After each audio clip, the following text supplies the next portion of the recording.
On the southern Pacific Sea, roughly the size of California, lies Papua New Guinea, home to 0.13% of the world's population, yet over 800 living languages. This totals to nearly 12% of the world's languages. But why does this moderately sized country boast so much linguistic diversity?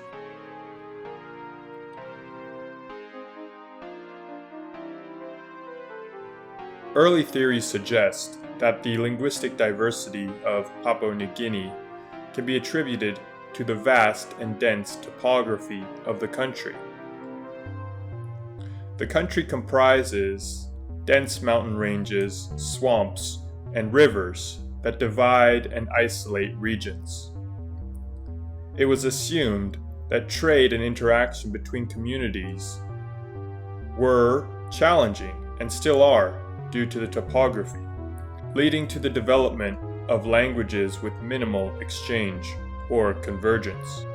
However, later findings have challenged this notion as the principal reason for linguistic diversity. Linguist Donald Laycock remarked that the least linguistic diversity was found in the most isolated areas of Papua New Guinea, the highlands, while the most diversity was found in areas with easy terrain and trade access. These findings suggest that language was deeply intertwined with cultural and tribal distinctions within Papua New Guinean society. Languages were used to foster tribal identity and intentionally diverged from languages of neighboring tribes. This theory is further promoted by anthropologist Don Kulik in his book Language, Shift, and Cultural Reproduction, which states that neighboring villages would often intentionally modify aspects of their language to differentiate themselves from other tribes. As a result, neighboring tribes would often differ significantly in lexicon, grammar, and phonology. Furthermore, a high value was placed on multilingualism and the ability to understand other tribes' languages. This permitted trade and interactions between tribes. Yet the maintenance of one's chief language and cultural identity seemed to be paramount in Papua New Guinean society. While Papua New Guinea still boasts incredible linguistic diversity, much of this diversity is under threat. The influence of English and the more pervasive Tok Pisin has encroached on many of the languages.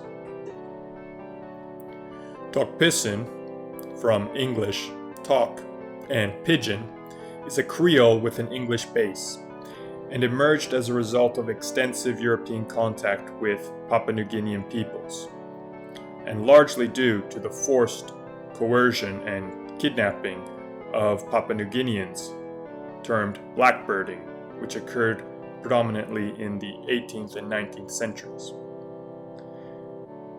This Creole facilitated communication between the kidnapped peoples and was also learned by Europeans involved in this relationship. Tok Pisin is one of the 4 official languages of Papua New Guinea, alongside English, Hirimotu, and Papua New Guinean Sign Language, and is easily the most widely used single language and fastest growing language in the country.